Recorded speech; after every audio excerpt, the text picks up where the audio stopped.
Mas está bem, não viste agora. Ok, está a gravar. Depois desta maratona toda. Bem, estou aqui com mais um vídeo e para falar um pouco do que entendemos como revolução. Revolução é um termo com uma grande carga histórica e por vezes sangrenta. Significa mudança rápida e significa também já numa designação obsoleta o movimento dos astros, a sua trajetória. E é um termo hoje, por as razões certas e erradas, é muito falado, não é? É interessante que pense sempre na revolução como um pouco a ressaca da história, ou seja, no seu dia seguinte, um conjunto de indivíduos que têm um determinado projeto,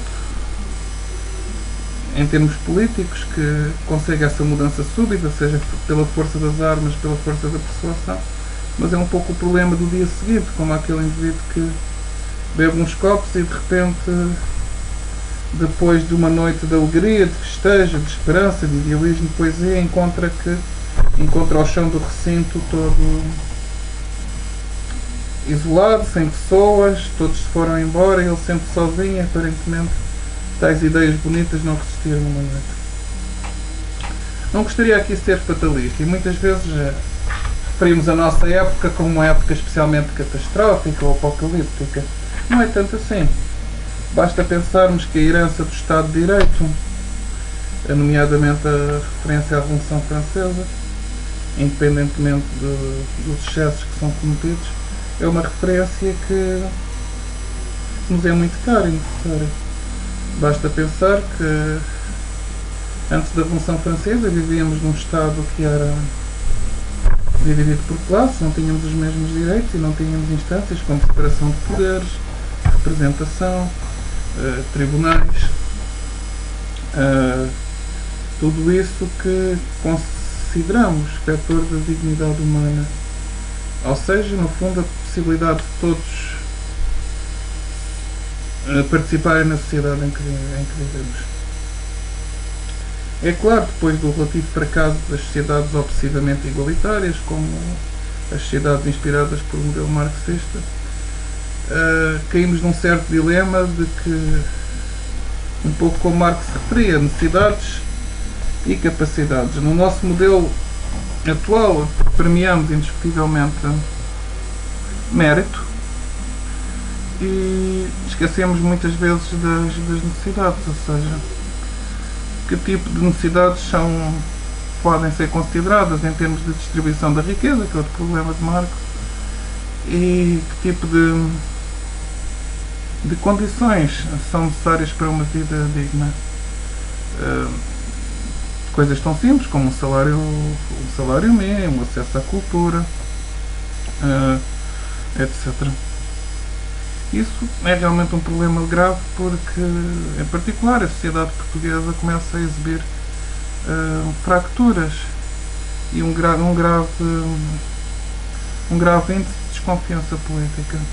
Por um lado, desconfiamos dos nossos políticos, falamos de mal deles em todo o lado, mas também não temos grandes soluções. O nosso desporto nacional é um pouco o desporto da intriga e de bota-abaixismo, não é? O que é mau? Nós somos o reflexo dos nossos políticos. Eles são assim, um pouco como o criador e a criatura no Dr. Frankenstein, resultam da nossa experiência e das nossas aspirações. Sem dúvida que aquilo que entendemos como democracia deveria pressupor, eventualmente, num contexto de crise, capacidade de reinventar novas formas de ser e de estar. E como é que poderíamos fazer isso? Penso que é fundamental sermos menos missionários, ou seja, estamos num contexto difícil, preocupamos muito com o nosso mundo mais limitado, as nossas regalias, o nosso ordenado, a nossa progressão na carreira e perdemos a visão de todo. Não sou suficientemente novo para ainda me lembrar no 25 de Abril, coisas como comissões de moradoras, comissões de trabalhadores que, pelo menos independentemente das suas falácias, demonstravam uma vontade de intervir, que é fundamental, e uma vontade de organização. E mais do que isso, o desejo de não esgotar a representação popular em instâncias políticas tradicionais. Isso é fundamental, mais uma vez. Com todas as ingenuidades que possam existir, mostrar aos partidos que eles não têm o monopólio da nossa opinião, eles não têm o monopólio da nossa vontade. Podemos organizar-nos, podemos mostrar-lhes que a nossa vida pode ser conduzida à margem de carreiras que são vividas muitas vezes num ambiente de relativo autismo, de circularidade, de conquista do poder. O grande problema do discurso ideológico e do discurso político, e respeito muito, e uma pessoa não é só política, tem outras atividades na vida, mas por vezes tantas pessoas que eu muito respeito intelectual, em termos políticos, bregarem esse respeito por razões de combate político.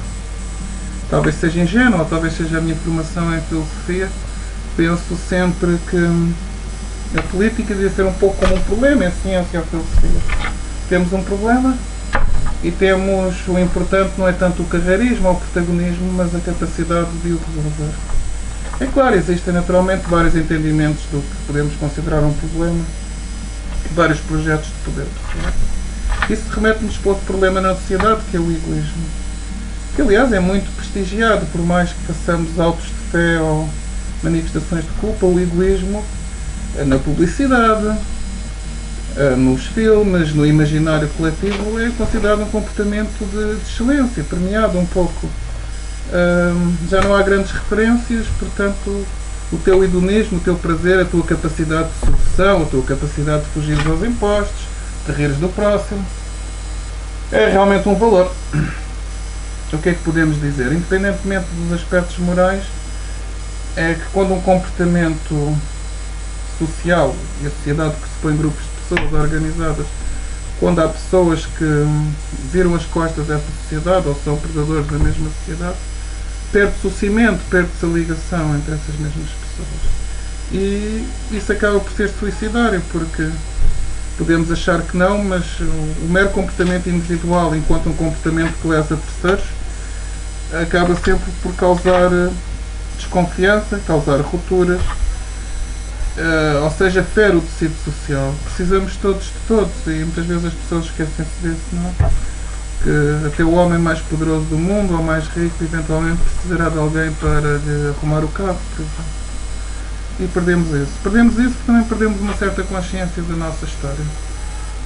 Oscilamos entre um certo nacionalismo bacofo e um medo da história ou vergonha, mas a história pressupõe memória.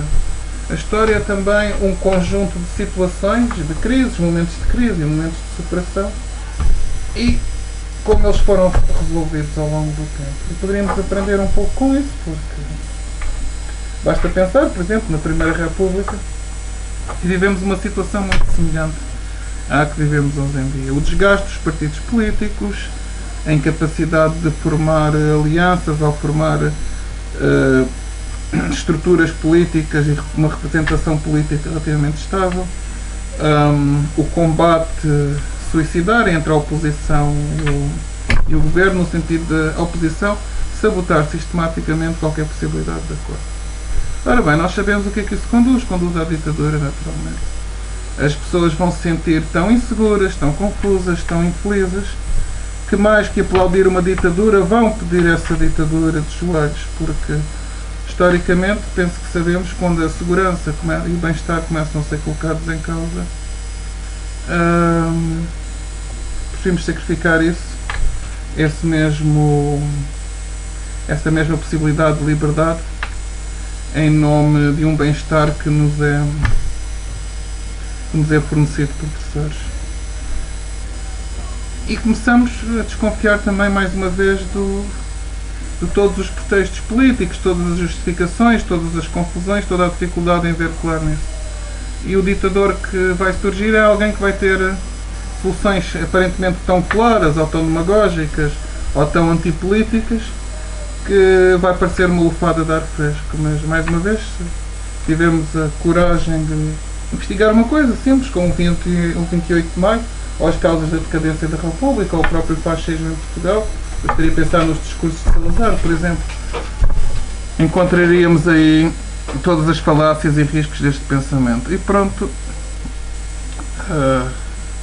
Até ao próximo vídeo. E saudações, como diz alguém bem conhecido na TV portuguesa. É aqui, não é?